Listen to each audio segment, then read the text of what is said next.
सा मुझे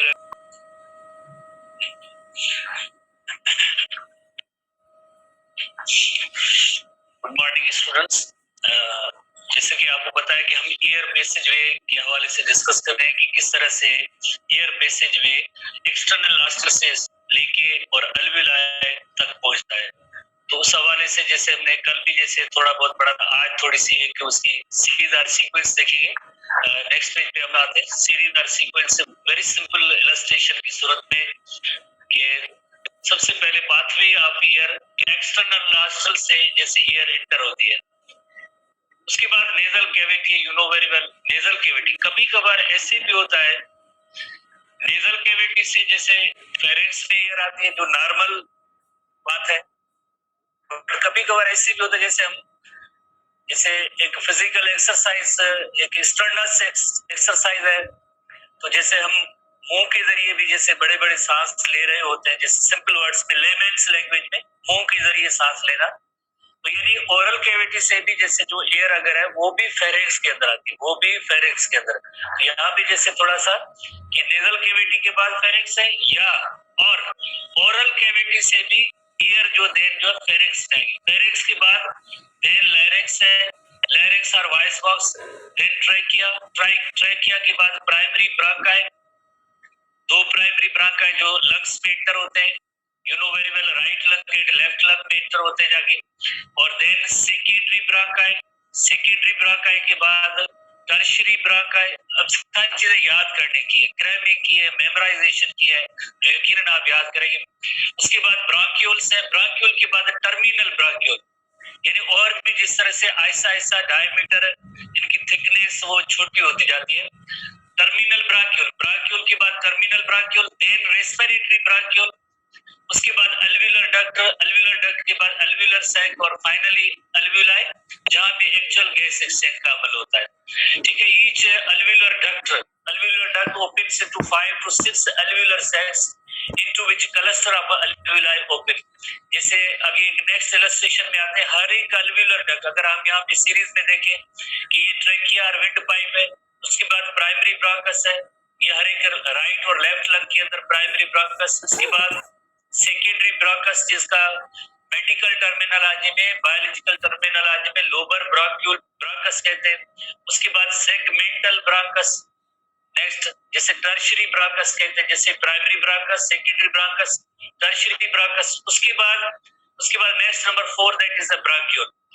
तो ब्रांक्यूल, जैसे ब्रांक्यूल के बाद आगे जो है रेस्पिरेटरी ब्रांक्यूल है, ये जो है और भी छोटी थिन डायमीटर जैसे इन ट्यूब्स का बन जाता है, तो उसको हम कहेंगे रेस्पिरेटरी ब्रांक्यूल। रेस्पिरेटरी ब्रांक्यूल के बाद फाइनली जैसे अल्वेलर डक्ट है, हर एक अल्वेलर डक्ट आगे एयर सैक्स में, और जिसमें 5 to 6 जो है एल्विलाई होते हैं। तो ये एक नॉर्मल जो पाथवे सीरीज और सीक्वेंस है कि हाउ एयर जो है अल्वेलाई तक कैसे पहुंचती है, और alveoli is the original place where actual gas exchange takes place, जहां पे गैस एक्सचेंज का फिनोमेना होता है। ठीक है, तो इस तरह से हमने इससे प्रीवियसली ये भी एक पॉइंट्स पढ़ी थी कि जैसे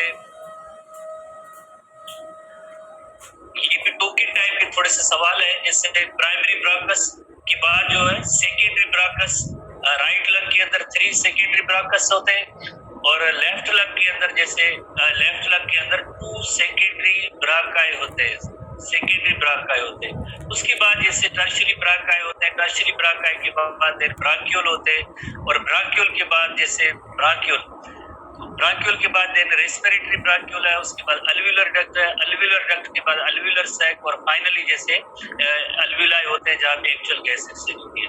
ठीक है, ये पॉइंट्स आपको याद रखनी है कि सेकेंडरी ब्रांकाई जैसे राइट लंग के अंदर कितने होते हैं और लेफ्ट लंग के कितने होते हैं।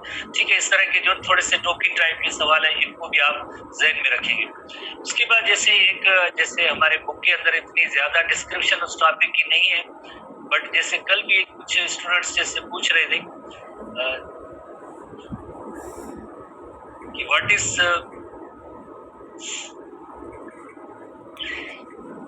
लंग सर्फेक्टेंट या पल्मोनरी सर्फेक्टेंट।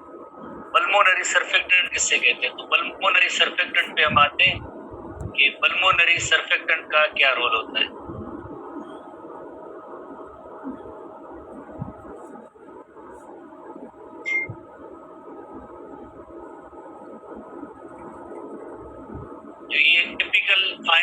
एक अल्विलस की जैसे स्ट्रक्चर है, उसके हर एक अल्विलस के अंदर जैसे आप देखिए उसमें सैक के अंदर जैसे देखिए जैसे 4 या 5 या इस तरह से जो है अल्विलाय होते हैं।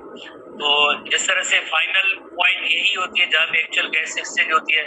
तो आप यकीनन यहाँ पे नोट करेंगे 2 किस्म के सेल्स हैं, जैसे एक टाइप 1 नीमोसाइट्स है, एक सेल्स अल्विलाय की लाइनिंग के साथ एक टाइप 1 नीमोसाइट्स होते हैं और दूसरे होते हैं टाइप 2 नीमोसाइट्स होते हैं। Type 2 pneumocytes, type 1 pneumocytes and type 2 नीमोसाइट्स।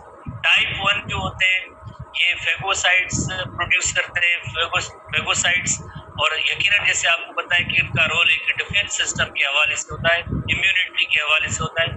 But ये जो टाइप 2 है ये एक केमिकल प्रोड्यूस करेंगे, एक लिक्विड प्रोड्यूस करेंगे जो फास्फोलिपिड प्लस प्रोटीन की बनी होती है। फास्फोलिपिड प्लस प्रोटीन की बनी होती है। इस लिक्विड को हम कहते हैं पल्मोनरी सर्फेक्टेंट और लंग सर्फेक्टेंट कहते हैं। पल्मोनरी सर्फेक्टेंट और लंग सर्फेक्टेंट कहेंगे। पल्मोनरी बाय द वे लफ्ज की मीनिंग ही जैसे होती है लंग होती है। जहाँ पे भी पल्मोनरी लफ्ज इस्तेमाल हो मेडिकल बायोलॉजिकल साइंस में, where there is pulmo you mean lung, pulmonary surfactant. यानी इस पल्मोनरी सर्फेक्टेंट का काम ये होता है it reduces the surface tension. Surface tension को रिड्यूस करने का काम जो है इन पल्मोनरी सर्फेक्टेंट का होता है। खास तौर पे जैसे जब वेंटिलेशन का अमल होता है, वेंटिलेशन की मीनिंग क्या होती है, जब जिस तरह से एयर जो एटमॉस्फेयर से अल्टीमेटली जैसे अल्विला तक आए और अल्विला से देन जो वापस से एटमॉस्फेयर में जाए, तो इस अमल को हम कहेंगे वेंटिलेशन कहेंगे या ब्रीदिंग कहेंगे।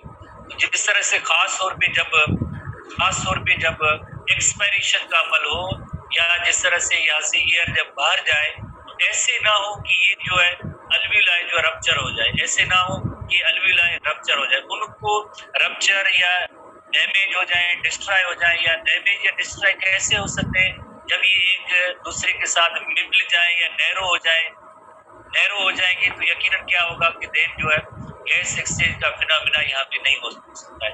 इनको इसी सूरत में रखना है, जैसे ये सैक या बैग लाइक स्ट्रक्चर है ऐसी रहनी है, ताकि ये जो आपस में जो है इनकी जो वाल्स है या ये जो मेम्ब्रेन से मिल ना जाए और देन जो है डिस्ट्रॉय ना हो जाए। तो इससे बचाने के लिए जो सरफेस टेंशन जो इसको रिड्यूस करने के लिए एक केमिकल होते हैं, लिक्विड बनी होती है, उसका नेम होता है लंग सर्फेक्टेंट और पल्मोनरी सर्फेक्टेंट, जिनकी केमिकल नेचर क्या होती है, केमिकल नेचर है लिपोप्रोटीन, जो फास्फोलिपिड प्लस प्रोटीन के बने होते हैं ये केमिकल।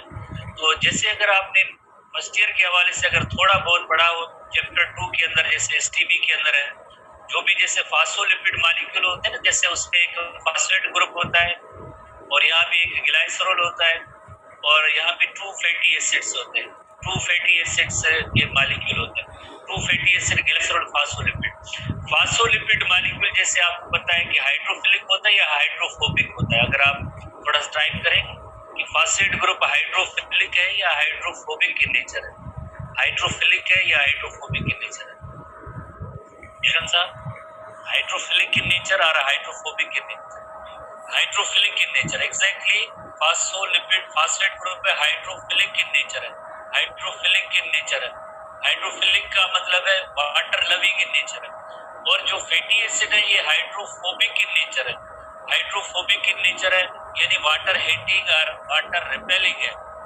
किस तरह से, जैसे ये अल्विलाय होते हैं तो इसमें ये होता है कि फिनोमेना, जैसे हम एक आगे इलस्ट्रेशन में भी देखेंगे, तो ये अल्विलाय इसमें जैसे अगर water molecules for example water molecules जैसे एक्सपायरेशन का जब अमल हो तो वाटर मॉलिक्यूल्स में एक जैसे फोर्स ऑफ अट्रैक्शन होती है, जब ये फोर्स ऑफ अट्रैक्शन के जरिए आपस में जैसे मिल जाएंगे तो यकीनन क्या होगा कि ये जो है वाल से एक दूसरे के करीब आएंगे और अल्विलाय डैमेज हो जाएगा। अब इसको रोकने के लिए क्या है, इसकी रोकने के लिए जैसे ये एक लिक्विड है, लिक्विड जिसका नेम है लंग सर्फेक्टेंट, उसके अंदर जो केमिकल ये जो होते हैं जिन्हें हम कहते हैं लाइक ये जो नेचर जो केमिकल नेचर इनकी होती है फास्फोलिपिड प्लस प्रोटीन के बने होते हैं। तो यकीनन ये जो फास्फेट ग्रुप होगा ये वाटर के साथ यहाँ पे लिंक होगा, और बाकी जिस तरह से अंदर जितने भी होंगे ये हाइड्रोफोबिक के नेचर होंगे। तो इस यकीनन इस अल्व्यूलस और एयर सैक को,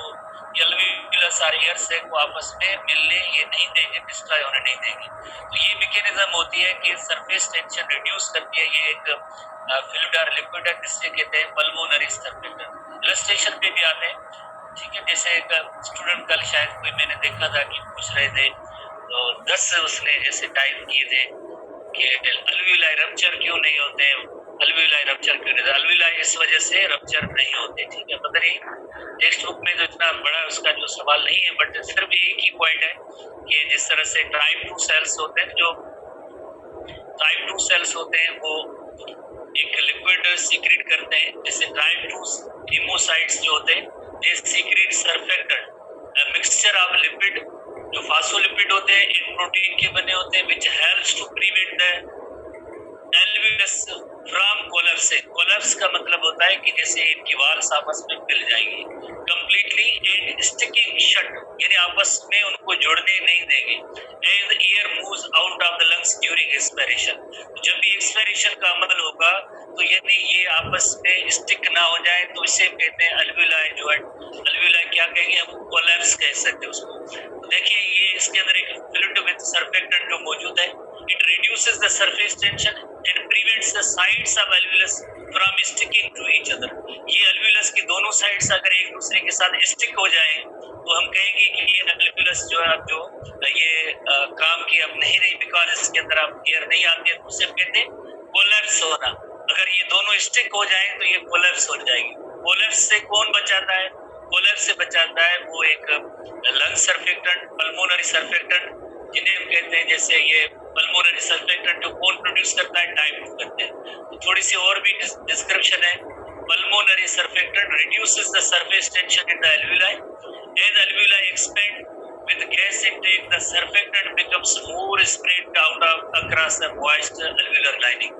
तो सरफेक्टेंट के अंदर है क्या, जिससे फास्फोलिपिड प्लस प्रोटीन है, एक साइड जैसे हाइड्रोफिलिक है, हाइड्रोफिलिक जाके वाटर मॉलिक्यूल के साथ अट्रैक्ट होगी, और अंदर जो टेल जो एंड है फास्फोलिपिड का, जिसके अंदर फैटी एसिड्स है, और fatty acid you know very well कि हाइड्रोफोबिक in नेचर है, तो इनको दोनों जैसे ये वाल्स है या लेयर्स है अल्वियोलस के दोनों साइड्स है, इनको आपस में स्टिक होने नहीं देंगे यकीनन। This increases surface tension and slows the rate of expansion ensuring that alveoli inflate roughly at the same rate।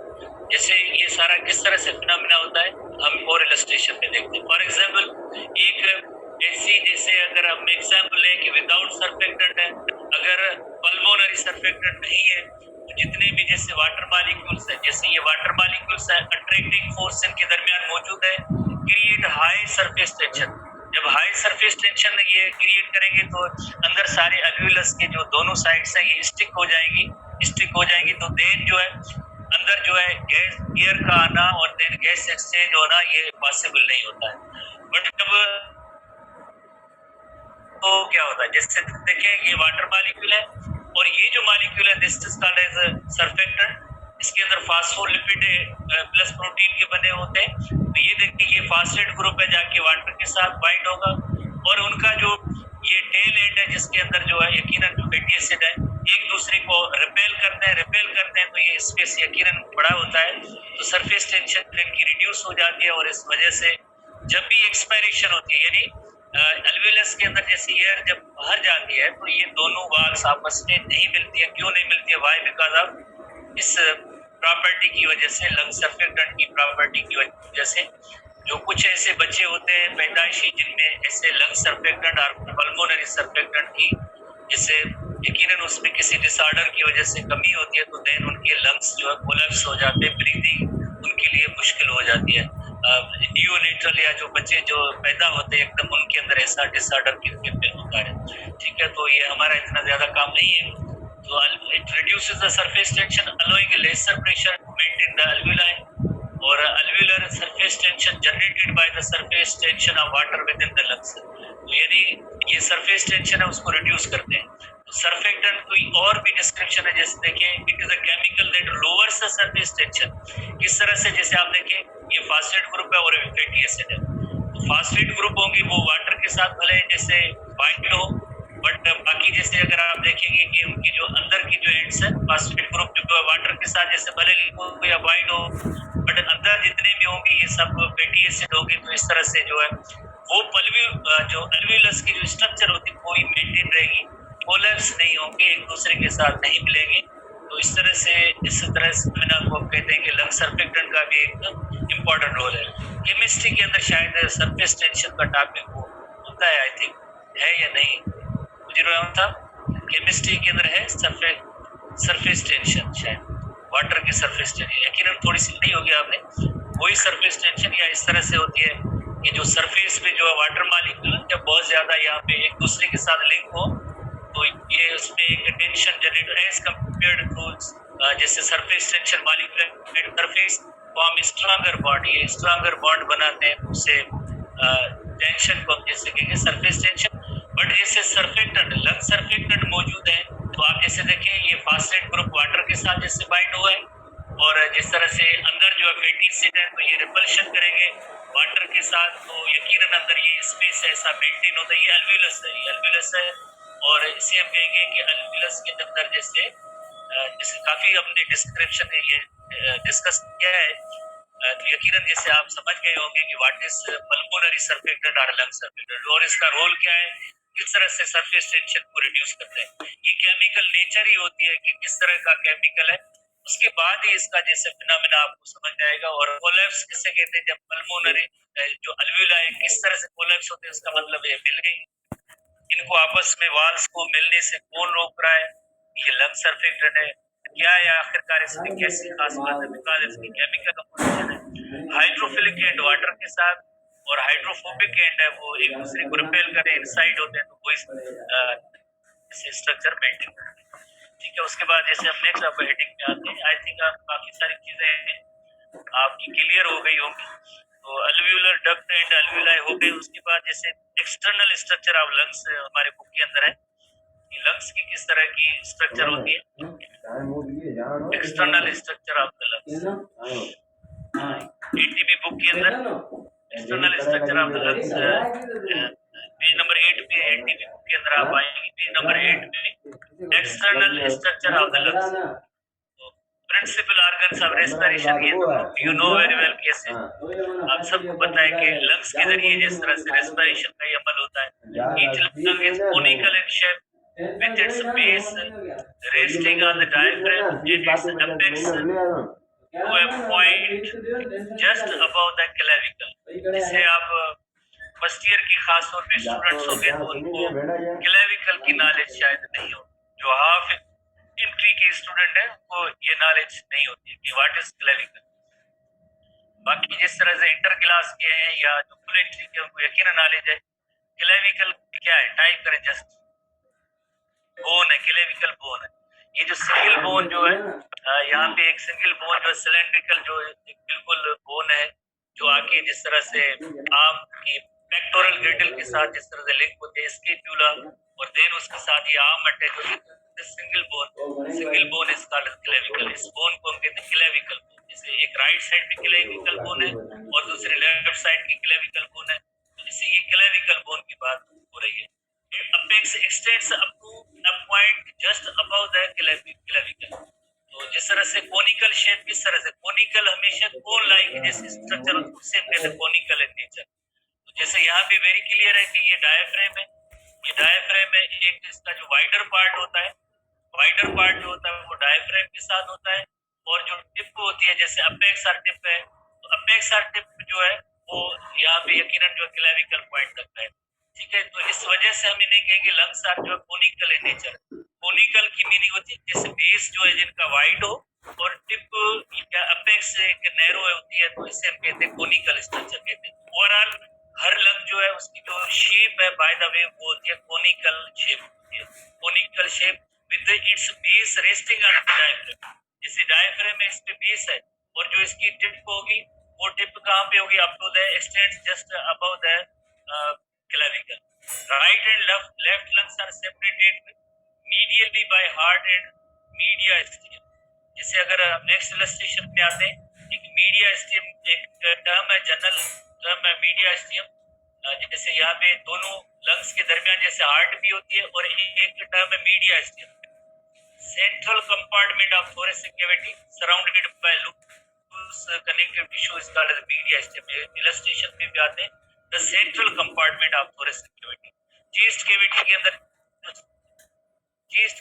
अंदर भी central compartment that is called medial stem.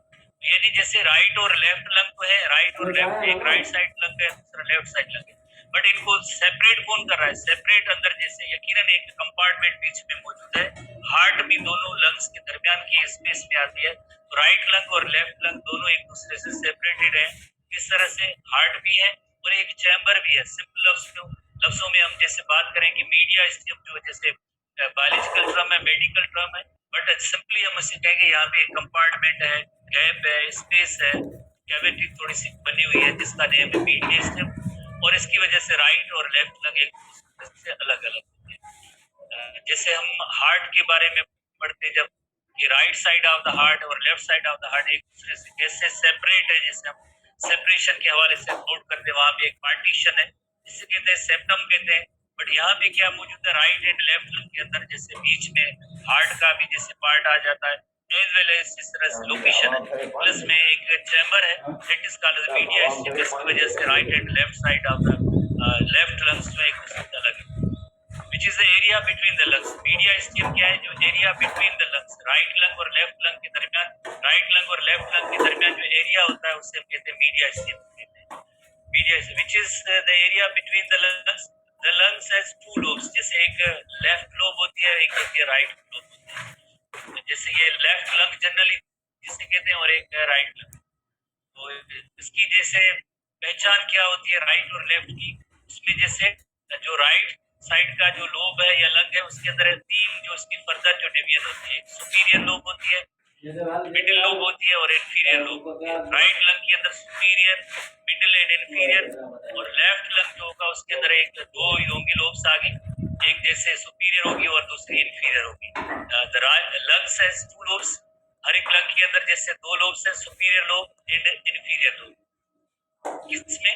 जैसे ये लेफ्ट लोब के अंदर, लेफ्ट लंग के अंदर होगी सुपीरियर लोब और इंफीरियर लोब, बट जो राइट लंग है उसके अंदर सुपीरियर भी है, इंफीरियर भी है, और बीच में जैसे एक और लोब अंदर भी ऐसी लाइंस जैसे थोड़ी सी मौजूद है. तस्वीर थोड़ी सी जैसे आप कहें कि ब्लैक एंड व्हाइट है, उस वजह से इतनी ज्यादा क्लियर नजर नहीं आती है, बट यहाँ पे भी ऐसी लाइनिंग आपको नजर आती है.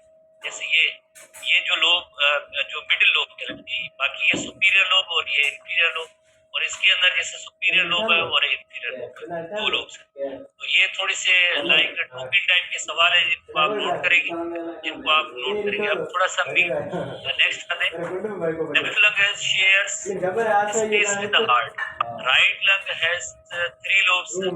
राइट लंग के अंदर जैसे थ्री लोब्स है, जैसे अभी हमने नोट किया कौन कौन से थ्री लोब्स है.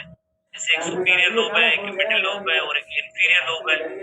तो जो ऐसी लाइंस होती है इसमें दरमियान जैसे उसे या पार्टीशन जैसी ऐसी बनी होती है, उसे मेडिकल टर्म में उसे कहते हैं फिशर कहते हैं. थोड़ी सी डिप्रेशन या ऐसी पार्टीशन या डीप लाइन जो होती है उसे फिशर कहते हैं. इसकी वजह से ये थ्री लोब्स होती है. और लेफ्ट लोब है तो लेफ्ट लंग है उसके अंदर सुपीरियर और इंफीरियर लोब है. Right lung has three lobes. Hilum is a triangular shape. जैसे हिलम लफ्ज से पढ़ा था, आप स्टूडेंट्स को याद है या नहीं याद है? इंटर क्लास के अंदर किडनी की जब हम स्ट्रक्चर पढ़ते हैं तो वहाँ पे एक हिलम टर्म भी पढ़ा था, हिलम और हिलस. याद है स्टूडेंट क्या है? टाइप करें इंटर क्लास के स्टूडेंट्स.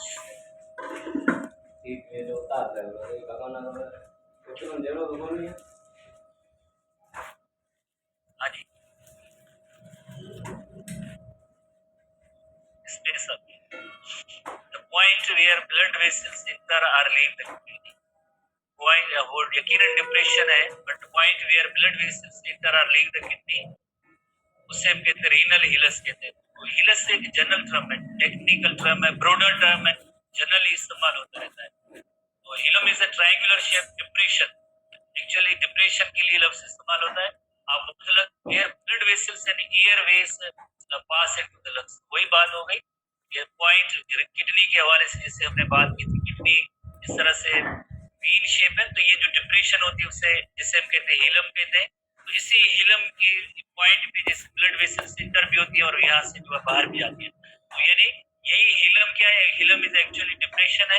डिप्रेशन की मीनिंग है थोड़ा सा नैरो पार्ट है और बोथ लंग्स दोनों साइड की, जैसे नहीं कि जैसे सिर्फ एक साइड पे, दोनों साइड पे जैसे ब्लड वेसल्स भी इंटर होती है और लीव भी करती है, वहां से निकलती भी है, एंड एयर वेज वहां से टू द लंग्स। तो उस पॉइंट को हम कहेंगे हिलम कहेंगे, ठीक है। तो पल्मोनरी हिलम जैसे हम कह सकते हैं, टर्म तो नहीं है बट जैसे रीनल हिलम कहते हैं, तो इस तरह से ये लंग्स का हिलम है। ये लंग्स का हिलम है जहाँ पे दोनों साइड से ब्लड वेसल्स इंटर भी होंगे, लीव भी होंगे, प्लस में रेस्पिरेटरी जैसे एयरवेज जो है वो भी इंटर होते हैं। Lungs are spongy due to the presence of alveoli, और जैसे डेफिनेशन भी आपके सामने ही मौजूद थी हिलम की, डिप्रेशन और fissure where structure such as blood vessels and nerves enter an organ is called as hilum. उसे हम कहते हैं हिलम, कहते हैं हिलम जो डिप्रेशन होती है। तो किस तरह से हम ये इलस्ट्रेशन देखते हैं कि हाउ हिलम, तो आप यकीनन जैसे देख रहे हैं कि येलो कलरेशन जो है ये लंग की है और ये हार्ट की जो पोजीशन है तो स्पेस भी मौजूद है, डायस्टेम जिसे कहते हैं। तो इसके अंदर जैसे क्या होता है, ब्लड वेसल्स जैसे इंटर भी होती है, लीव भी होती है, तो ये दोनों लंग से एक दूसरे से अलग होते हैं, सेपरेट होते हैं। किस वजह से, जैसे डायस्टेम इसे पॉइंट को कहते हैं। और यहाँ पे एक और भी जैसे इलस्ट्रेशन है जिसमें आप देख सकते हैं कि जैसे एक हिलम वो पॉइंट है जिसमें ब्रांकस, प्राइमरी ब्रांकस, जैसे यहाँ से ट्रेकिया आ रही थी, ट्रेकिया आने के बाद जैसे प्राइमरी ब्रांकस हर एक लंग के अंदर इंटर होता है। तो लंग के अंदर जो इंटर होता है वो जो पॉइंट होती है, डिप्रेशन वाली पॉइंट होती है, उसे हम हिलम कहते हैं।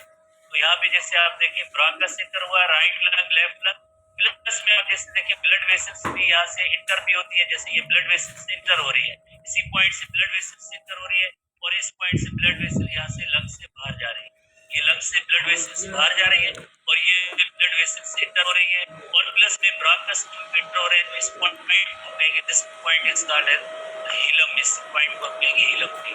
This point is called hilum, जैसे इसकी इलस्ट्रेशन भी मौजूद है, this point is called hilum, जिसमें ब्रांकस भी इस पॉइंट पे इंटर होता है as well as blood vessels enter भी होती है और यहाँ से ब्लड वेसल्स बाहर। तो एक छोटा सा क्वेश्चन है इसके लिए, एरो है ये ब्लड वेसल कोई जैसे बताएंगे क्या, इस ब्लड वेसल कोई नेम बताएगा क्या है?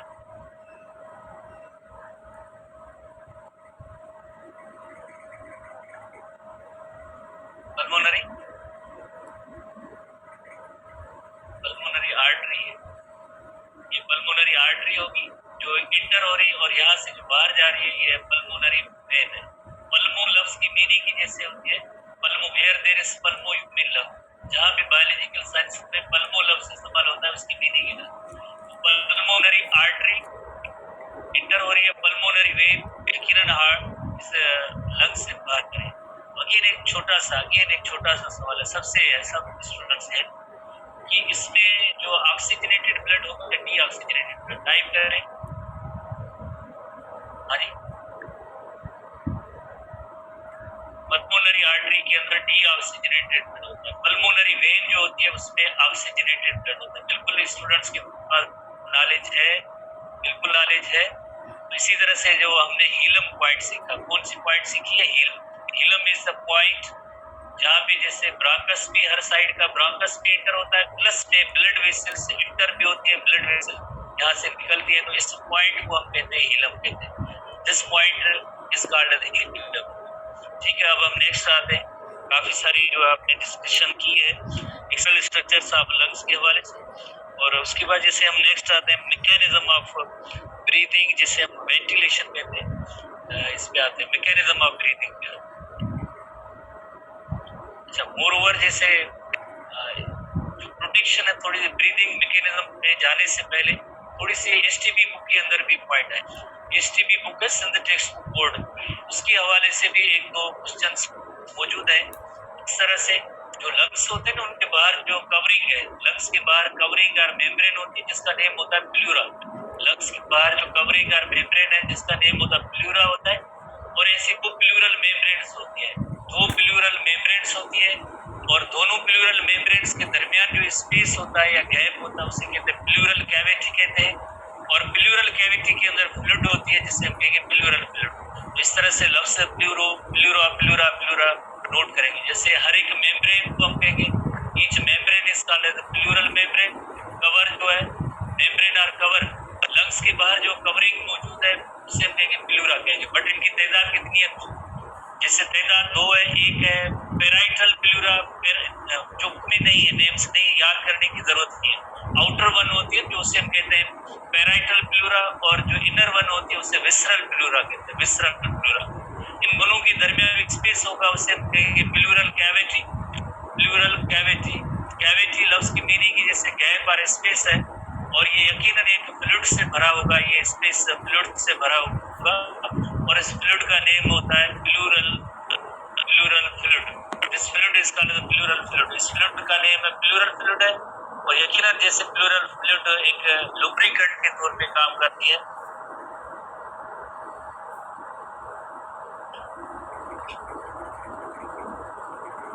लुब्रिकेंट के तौर पे ये काम करती है। तो ऐसे टर्म्स जो है हमारे एसटीपी बुक के अंदर मौजूद है, टेक्स्ट बोर्ड के अंदर मौजूद है, जिसके अंदर आप देखेंगे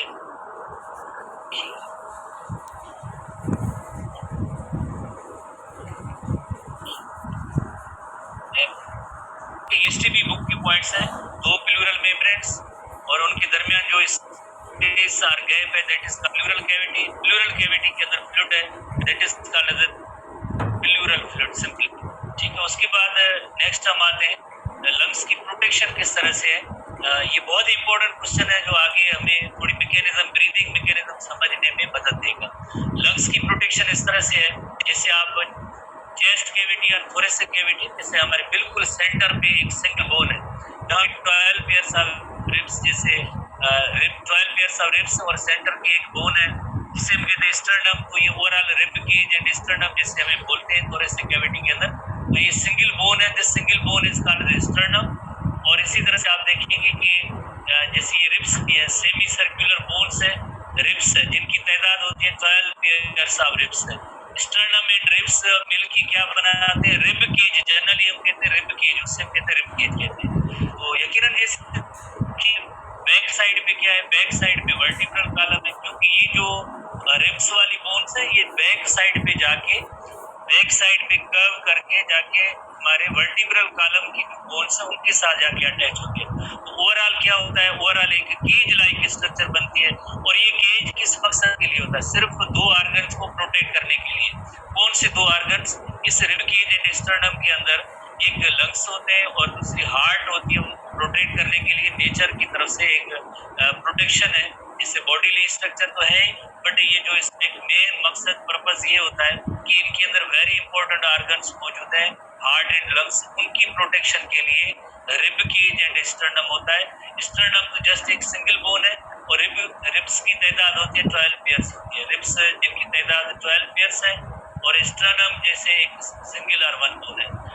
तो जाहिर है अब रिब्स के दरमियान भी जैसे हमें पता है कि इसके दरमियान जैसे रेड कलरेशन आपको नजर आ रही है, ये सारी मसल्स है।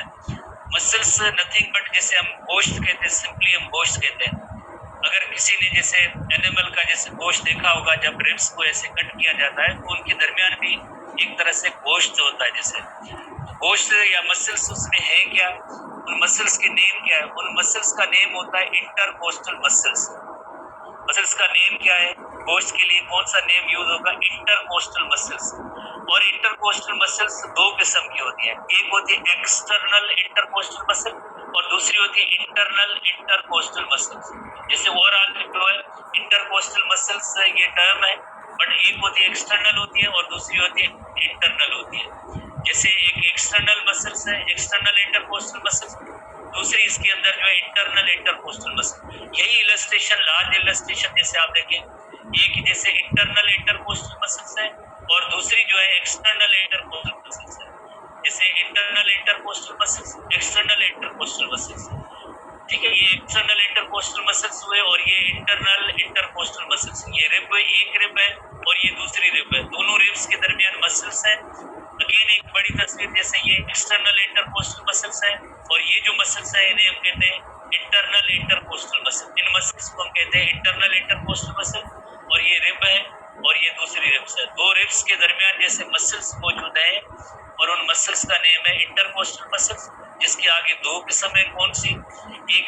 एक्सटर्नल इंटरकोस्टल मसल्स और दूसरी है इंटरनल इंटरकोस्टल मसल्स। और इसके लिए अभी मैं आपको एक छोटा सा सिंपल टर्म आपको नोट करवाता हूँ, आप यकीनन याद करेंगे कि एक्सटर्नल इंटरकोस्टल मसल्स है ना, these are the muscles of inspiration, these are the muscles of inhalation. Inhalation के लिए जो है ये मसल्स वर्क करते हैं, यानी वर्क करते हैं, क्या उसका मतलब क्या है, कॉन्ट्रैक्शन होगी। मसल की वर्क करना उसका मतलब क्या होता है, कॉन्ट्रैक्ट होना। तो यानी external intercostal muscles are the muscles of inspiration और इंटरनल इंटरकोस्टल मसल्स हैं, these are the muscles of expiration, ये एक्सपायरेशन के लिए मसल्स है। जब ये मसल्स कॉन्ट्रैक्ट होंगी तो एक्सपायरेशन होगी। इंटरनल इंटरकोस्टल मसल्स जब कॉन्ट्रैक्ट होंगे एक्सपायरेशन के दौरान, और इंटरनल जो इंटरनल है वो एक्सपायरेशन के लिए। जो एक्सटर्नल इंटरकोस्टल मसल्स है जब एक्सपायरेशन का अमल होगा तो उसमें इन मसल्स का रोल होता है। इसी तरह से आप देखिए कि जहाँ पे भी जैसे थोरेसिक कैविटी और एब्डोमिनल कैविटी दोनों को सेपरेट करने के लिए एक और मसल की शीट है। थोरेसिक कैविटी और एब्डोमिनल कैविटी को सेपरेट करने के लिए एक और मसल्स की शीट है। टाइप करेंगे स्टूडेंट्स, सब स्टूडेंट को आता है इसका जवाब, टाइप करेंगे उन मसल्स का नेम क्या है। थोरेसिक कैविटी और एब्डोमिनल कैविटी को सेपरेट करने के लिए मैमल्स के अंदर एक मसल की शीट है और उस शीट का नेम है डायाफ्राम। एग्जैक्टली, तो ये डायाफ्राम, इनका भी रोल होता है वेंटिलेशन के दौरान या ब्रीदिंग के दौरान। प्लस में ये जो इंटरकोस्टल मसल्स है इनका दोनों का रोल होता है। ये सिंपल सा क्वेश्चन भी टेस्ट में आता रहता है कि हम जो ब्रीदिंग और वेंटिलेशन करते हैं तो किन मसल्स का किरदार है, उनमें एक्सटर्नल इंटरकोस्टल मसल्स का भी किरदार है, इंटरनल इंटरकोस्टल मसल्स का भी किरदार है, एज वेल एज डायफ्राम का भी किरदार है। डायफ्राम जैसे यकीनन थोड़ा सा यहाँ पे एक छोटी इलस्ट्रेशन बनाते हैं कि जैसे डायफ्राम शीट ऑफ मसल है, शीट ऑफ मसल है, या तो ये ऐसे एक डोम शेप बनती है या बिल्कुल जैसे फ्लैट हो जाती है। फ्लैट या सीधी होना या डोम शेप बन जाना। फ्लैट या सीधी कब होती है, जब इंस्पायरेशन का अमल होता है। और जो डोम शेप बनती है तो यानी यकीनन जैसे हम याद कर लें। फिर हम आते हैं कि इंस्पायरेशन और एक्सपायरेशन क्या होता है, उसके लिए हम एक टेबुलेटेड चार्ट के जरिए भी डिस्कस करेंगे।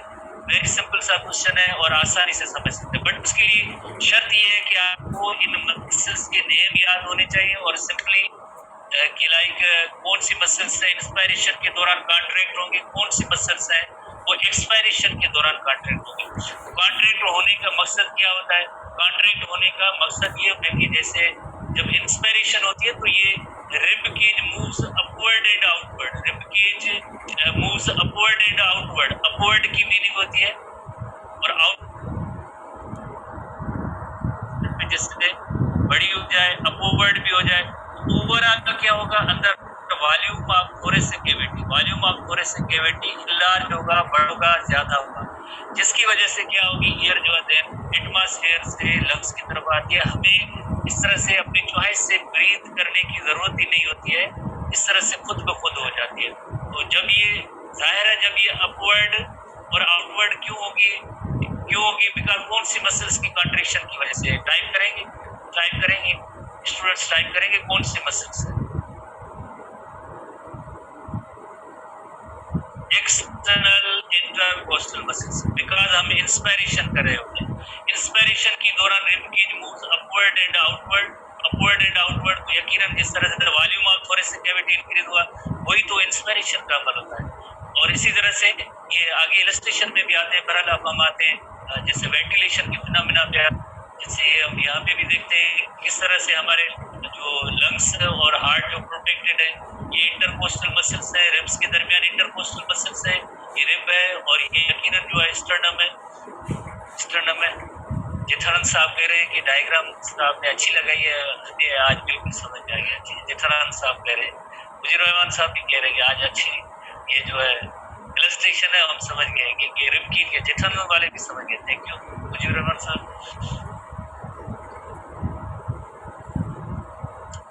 अब हम आते हैं मसल्स ऑफ इंस्पिरेशन और एक्सपिरेशन एक छोटी सी हेडिंग है, तो उसमें हम देखते हैं कि कौन कौन सी मसल्स है। जैसे मसल्स ऑफ इंस्पिरेशन में जैसे देखिए एक्सटर्नल इंटरकोस्टल मसल्स है, इनमें कॉन्ट्रैक्शन होगी तो ये रिब की जो मूव करेंगे अपवर्ड एंड आउटवर्ड। डायफ्रेम के अंदर कॉन्ट्रैक्शन होगी और इसकी वजह से डायफ्रेम में जब कॉन्ट्रैक्शन होगी तो उसकी रिजल्ट में क्या होगा, डायफ्रेम जो फ्लैट हो जाएगा, डायफ्रेम जो फ्लैट होगा। जब डायफ्रेम के अंदर कॉन्ट्रैक्शन होगी तो ये फ्लैट हो जाएगा। फ्लैट की मीनिंग है सीधा, फ्लैट की मीनिंग है सीधा। तो डायफ्रेम मसल्स के अंदर भी कॉन्ट्रैक्शन, एक्सटर्नल इंटरकोस्टल मसल्स के दरमियान इसकी में भी कॉन्ट्रैक्शन, जिसकी वजह से क्या होगा, यकीनन वॉल्यूम ऑफ थोरेसिक कैविटी बढ़ जाएगा। जैसे ये डायफ्रेम अगर हम इलस्ट्रेशन बनाते हैं, ये डायफ्रेम है, अगर यही डायफ्रेम अगर ये स्ट्रेट हो जाए, सीधा हो जाए, फ्लैट हो जाए, तो एक तो यहाँ पे जैसे सीधा होने की वजह से वॉल्यूम थोड़ा सा बढ़ेगा और रिब की जो है मूव्स अपवर्ड एंड आउटवर्ड, तो इसकी वजह से भी volume of thoracic cavity overall जो इंक्रीज हो जाएगा। दूसरी मसल्स को ये हमारी बुक में इतनी ज्यादा डिस्क्रिप्शन नहीं है, सिर्फ इन दो मसल्स का किरदार है जो हम नोट करेंगे। इसी तरह से मसल्स ऑफ एक्सपिरेशन, जो एक्सपिरेशन की मसल्स है इंटरनल इंटरकोस्टल मसल्स है, जब इनमें कॉन्ट्रैक्शन होती है तो ये rib cage moves downward, inward and downward, दो लफ्ज है inward and downward, inward and downward, downward और इनवर्ड जो आउटवर्ड हो गए थे वो वापस इनवर्ड हो गए, ये इनवर्ड हो गए और ये डाउनवर्ड हो गए, इनवर्ड एंड डाउनवर्ड। और इसी तरह से डायफ्रेम जब रिलैक्स होगा तो वापस डोम शेप बन जाता है। जब डायफ्रेम में रिलैक्सेशन होगी तो ये डोम शेप स्ट्रक्चर बन जाएगी। डोम कहते हैं गुंबज को, तो डोम शेप स्ट्रक्चर बन जाएगी। एक्सेसरी मसल्स हमारे बुक में इंक्लूड नहीं है। तो ये मसल्स के हवाले से कंपेरिजन है। आहिस्ता आहिस्ता यकीनन आप इनका जो डिस्टिंग्विशिंग फॉर्म पे आ जाएंगे तो आप यकीनन इसको आप समझ सकते हैं कि इंस्पिरेशन के दौरान एक्सटर्नल इंटरकोस्टल मसल्स में कॉन्ट्रैक्शन होगी, इंस्पिरेशन के दौरान डायफ्रेम है उसके अंदर कॉन्ट्रैक्शन होगी, इसकी वजह से डायफ्रेम फ्लैट हो जाएगी। एक्सटर्नल इंटरकोस्टल मसल्स में जब कॉन्ट्रैक्शन होगी तो rib cage moves upward and outward.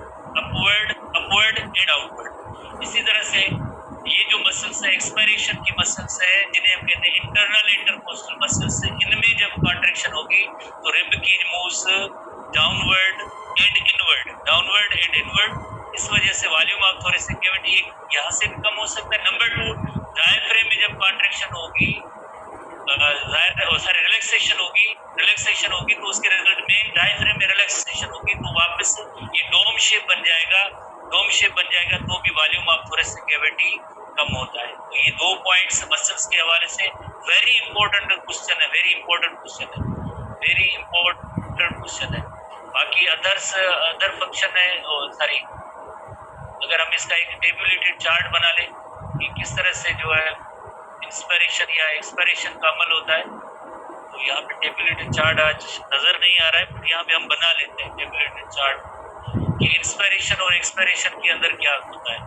एक तो ये मसल्स कौन सी कि इंस्पिरेशन जैसे टेकिंग ऑफ एयर, जब एयर जो है हमारे एयर पैसेजवे के अंदर दाखिल होती है तो उस अमल को कहेंगे इंस्पिरेशन। और ये एक्सपिरेशन ऐसा अमल है जिसमें जो एयर है हमारे रेस्पिरेटरी पैसेज से बाहर जाती है। इंस्पिरेशन का अमल जैसे ये एक्टिव प्रोसेस है और जैसे इससे हम कहेंगे एक्सपिरेशन का जो अमल है ये जो है पैसिव प्रोसेस है।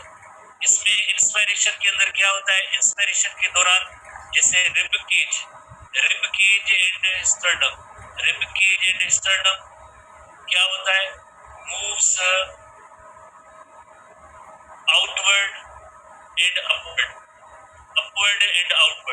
इसी तरह से रिब केज की पॉइंट यहाँ पे नोट करेंगे कि रिब केज एक्सपिरेशन के दौरान क्या होता है, रिब केज मूव्स अपवर्ड है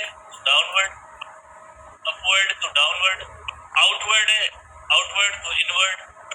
तो ये इसका जो है अपोजिट होगा, बिल्कुल अपोजिट होगा। एक्सपिरेशन का प्रोसेस बिल्कुल अपोजिट होता है। जैसे rib cage moves upward and outward तो रिजल्ट क्या होगी, रिजल्ट ये होगी volume of thoracic cavity increase होता है। Volume of thoracic cavity increase होता है। एक तो किस हवाले से, एक तो ये due to the contraction of external intercostal muscles rib cage moves upward and outward. दूसरा लाइक रीजन ये है कि डायफ्रेम की मसल्स में भी कॉन्ट्रैक्शन होगी तो हम यहाँ पे नोट करेंगे कि डायफ्रेम के अंदर कॉन्ट्रैक्शन होगी और कॉन्ट्रैक्शन की वजह से ये फ्लैट होगा। फ्लैट की मीनिंग है सीधा। तो इन दोनों एक्शंस की वजह से, इन दोनों मसल्स के एक्शन की वजह से overall volume of thoracic cavity increase होगा। Volume of thoracic cavity increase होगा। इसी तरह से यहाँ पे हम नोट करेंगे कि कौन से दो मसल्स, जैसे एक internal intercostal muscles, internal intercostal muscles, और दूसरी डायफ्रेम की मसल्स रिलैक्स। डायफ्रेम जब रिलैक्स होगा तो डायफ्रेम जो है वो बन जाएगा डोम शेप बन जाएगा, डोम शेप बन जाएगा। तो आप दोनों में फर्क देखें। इंस्पिरेशन में डायफ्रेम फ्लैट होता है, एक्सपिरेशन में डायफ्रेम जो डोम शेप होता है। रिजल्ट क्या होगी? Volume of thoracic cavity decrease. Volume of thoracic cavity का वॉल्यूम जो है डिक्रीज हो जाता है, डिक्रीज हो जाता है। उसके बाद क्या होगा? एयर जो है forces out of the respiratory tract वापस एटमॉस्फेयर के अंदर चली जाती है। इस अमल को हम कहेंगे एक्सपिरेशन या एक्सपिरेशन। जी राम साहब, हिस्ट्री को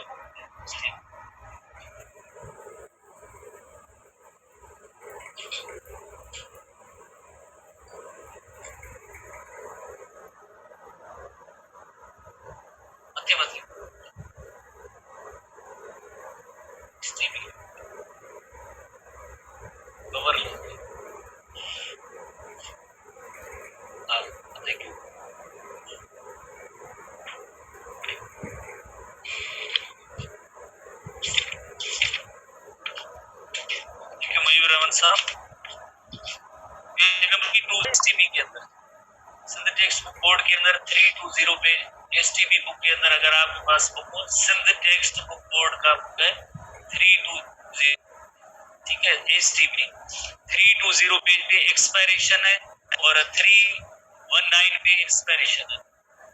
ये 320 पे एक्सपायरेशन की जो हेडिंग है और 39 पे इंस्पिरेशन की भी हेडिंग है, इंस्पिरेशन की हेडिंग है।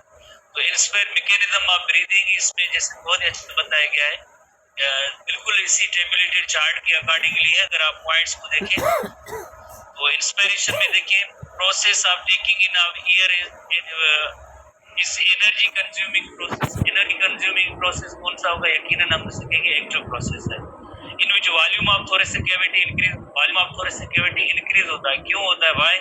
Because due to the contraction of intercostal muscles and diaphragm. अब यहाँ पे हम एक पॉइंट ऐड करेंगे, कौन सी इंटरकोस्टल मसल्स, आइदर एक्सटर्नल और इंटरनल। टाइप करें, टाइप करें।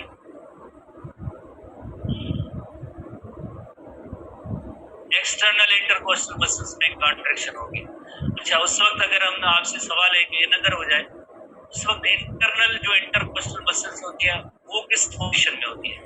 जब एक्सपायरेशन हो रही होती है उस वक्त इंटरनल इंटरकोस्टल मसल्स उनकी क्या पोजीशन होती है? आइदर कॉन्ट्रैक्शन होती है उसमें या रिलैक्सेशन होती है। उस वक्त वो रिलैक्स होती है, जैसे बारी बारी होगी।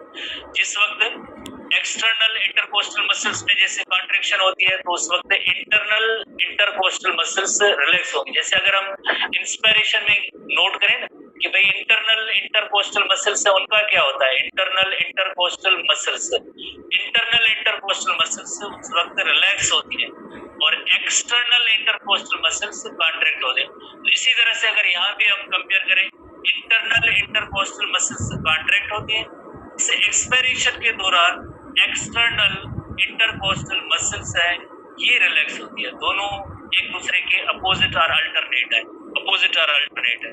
तो contraction of external intercostal muscles move the rib as well as sternum outward and upward, while the contraction of diaphragm makes it flat. As a consequence, the thoracic cavity enlarges and negative pressure is developed inside the thoracic cavity and ultimately in the lungs. So the air through the respiratory passage rushes into the lung up to the alveoli where gas exchange takes place. Next page पे जैसे expiration है, expiration or the process of giving out of air is just reverse of the inspiration.